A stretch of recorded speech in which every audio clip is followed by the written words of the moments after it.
हूँ आपके साथ मैं मतलब उम्मीद करती हूँ आप सब खैरियत होंगे। आज की इस वीडियो में जिसका टाइटल है massive fall in press freedom ranking for India and Pakistan press freedom India index 2022 UPSC और वर्ल्ड अफेयर्स वालों की वीडियो से चलते डिटेल जाने की कोशिश करते हैं। पर आप लोगों से गुजारिश करूंगी जिन्होंने मेरे चैनल को तो सब्सक्राइब नहीं किया तो काइंडली सब्सक्राइब करें और मेरे इस चैनल को जिसका लिंक आपको डिस्क्रिप्शन में मिल जाएगा और वर्ल्ड अफेयर्स वालों के चैनल को। और मेरी तरफ से सबको एक मुबारक। टाइम निकालना मुश्किल था पर निकालना जरूरी था। So here I am. चलते हैं वीडियो की तरफ। Let's check the video.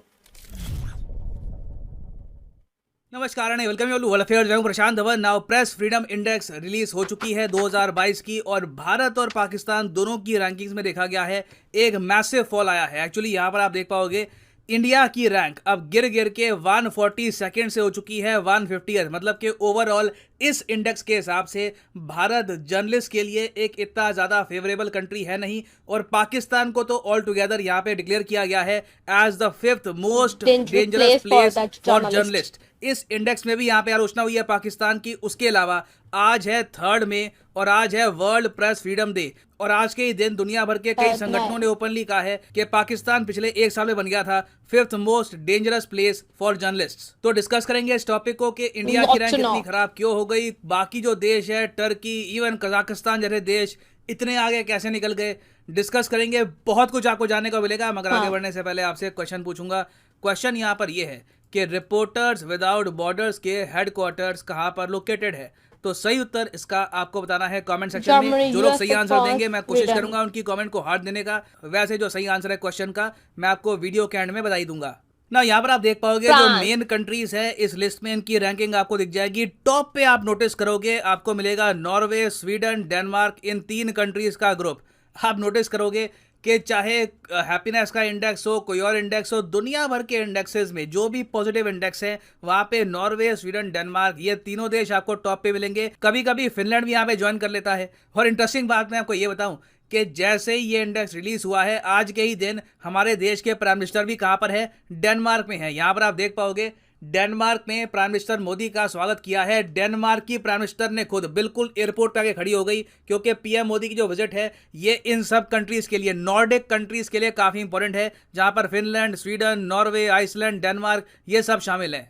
गुजर रहा है और ऐसे समय में प्रधानमंत्री के इस दौरे को लेकर हिंदुस्तान ही नहीं बल्कि दुनिया भर की नजरें लगी हुई हैं और खुद तमाम वरिष्ठ लोग इस वक्त वहां पर मौजूद हैं प्रधानमंत्री का इस्तकबाल करने के लिए। और ये सबसे महत्वपूर्ण चीज़ की किस तरीके से डेनमार्क की हैं वो खुद प्रधानमंत्री नरेंद्र मोदी को रिसीव करने के लिए पहुंची हैं। तो ये तो हो गए यहाँ पर topper countries, Norway, Denmark, Sweden, तीनों कंट्रीज के लीडर से पीएम मोदी मिलेंगे इन डेनमार्क। आगे आप अगर देखोगे तो भारत की रैंक काफी वरिंग है। भारत को अब इन्होंने पहुंचा दिया है इस लिस्ट में 150th पर। और टू बी ऑनेस्ट थोड़ा सा अजीब है क्योंकि मैंने जब ये नोटिस किया कि इंडिया के आगे कौन कौन से देश हैं, a lot of times this list did not make sense. अब फॉर एग्जाम्पल आप अगर इंडिया से ऊपर जो कंट्रीज हैं उनको देखो तो इंटरेस्टिंगली टर्की को इन्होंने इंडिया से ऊपर रखा है। इंडिया की रैंक पिछले साल थी 142, टर्की की रैंक आप अगर देखो तो पिछले साल 154 के आसपास थी। इस बार इन्होंने 4 पायदान की इंप्रूवमेंट करी है।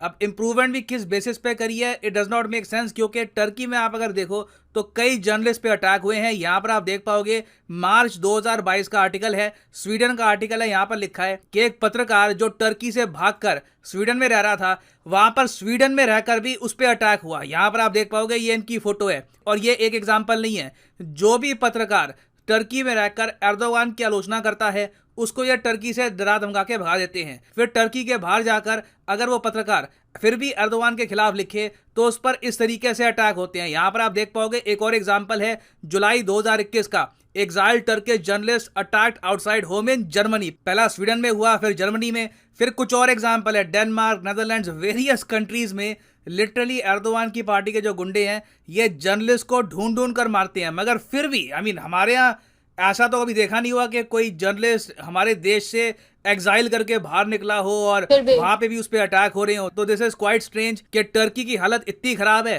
तब भी इन्होंने टर्की को ऊपर रखा है। फिर आप देखो हांगकांग को भी इंडिया के ऊपर रखा है। अब हांगकांग में जो स्थिति रिसेंटली हुई थी हम सबने देखी है, चाइना ने वहां पर कंप्लीटली क्रैकडाउन कर दिया मीडिया का।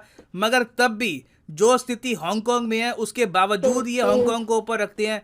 It is very strange. फिर इवन सोमालिया को भी इंडिया के ऊपर रखा है। सोमालिया एक ऐसा देश जहां से पायरेट्स निकलते हैं। अपने आप में ये कंट्री आज के समय टूट चुका है, आधे कंट्री में सिविल वॉर हो रही है, मगर तब भी इस कंट्री को इंडिया के ऊपर रखा है। फिर आप सबको याद होगा कजाकिस्तान में रिसेंटली किस तरीके से इंटरनली कितना वायलेंस हुआ था। एक बार को रशिया को अपनी आर्मी भेजनी पड़ी कजाकिस्तान में ताकि सिचुएशन कंट्रोल में आ जाए। और उस टाइम हम सबको ये बात याद है कि कजाकिस्तान की सरकार ने न्यूज वेबसाइट्स को ब्लॉक कर दिया था, जो जर्नलिस्ट हैं इनको डिटेन कर दिया था ताकि पूरे देश में जो प्रोटेस्ट हैं ये कंट्रोल में आ जाए। मगर तब भी कजाकिस्तान की रैंक 122, इंडिया की रैंक 150। तो काफी जगह मैं कहूंगा जो रैंकिंग सिस्टम है does not really make a lot of sense. अगर आप करंट सिनेरियो के हिसाब से भी देखो, मैं ये यहाँ पर बिल्कुल नहीं कहूंगा कि इंडिया की रैंकिंग यहाँ पर ये जो बहुत ज्यादा डेवलप्ड कंट्रीज हैं, जर्मनी, फिनलैंड, नॉर्वे, यूएस, इनके आगे होनी चाहिए। मगर क्लियरली जो ये 150 की रैंक इंडिया को पकड़ा दी है, इसके पीछे रीजन इतने स्ट्रांग है नहीं। अब यहाँ पर आप कहोगे मगर जो ये प्रेस फ्रीडम इंडेक्स है ये लोग कैलकुलेट कैसे करते हैं। देखिए जो पूरा प्रोसेस है इतना ट्रांसपेरेंट है नहीं। ये लोग कहते हैं कि ये क्वेश्चनेयर तैयार करते हैं, बेसिकली कागज तैयार करते हैं, वहां पर कुछ क्वेश्चंस होंगे, ये क्वेश्चन ये देते हैं उस कंट्री के पत्रकारों को। कौन से पत्रकार होते हैं, कितने पत्रकार हैं, उसके बारे में कोई डिटेल्स निकलती नहीं है। बस सिंपली ये काफी आप कह लीजिए ओपेक प्रोसेस है जिसके बारे में दुनिया को इतना पता नहीं है। उसके थ्रू ये यहाँ पर नंबर देते हैं कंट्रीज को और ये सिस्टम बना देते हैं। खैर इंडिया के नीचे आप अगर देखोगे तो आपको मिलेगा रशिया 155 पर, और ठीक रशिया के नीचे आपको मिलेगा अफगानिस्तान, और अफगानिस्तान के नीचे आपको मिलेगा पाकिस्तान। अब पाकिस्तान की रैंक बिल्कुल खराब है, मगर पाकिस्तान की हालत इस इंडेक्स के हिसाब से अफगानिस्तान से भी खराब है। तो अगेन मैं ये कहूंगा कि अगर आपको किसी इंटरव्यू में जस्टिफाई करना पड़े कि इस इंडेक्स की जो रैंकिंग है इसका रीजन क्या है, तो काफी जगह समझाना काफी मुश्किल हो जाएगा कि अफगानिस्तान जहां पर तालिबान का राज है आज के समय, कोई इंटरनेशनल फ्लाइट वहां पे जाने को तैयार नहीं है। जर्नलिस्ट दूर की बात है, बीबीसी, CNN के वहां पे कहाँ जाएंगे।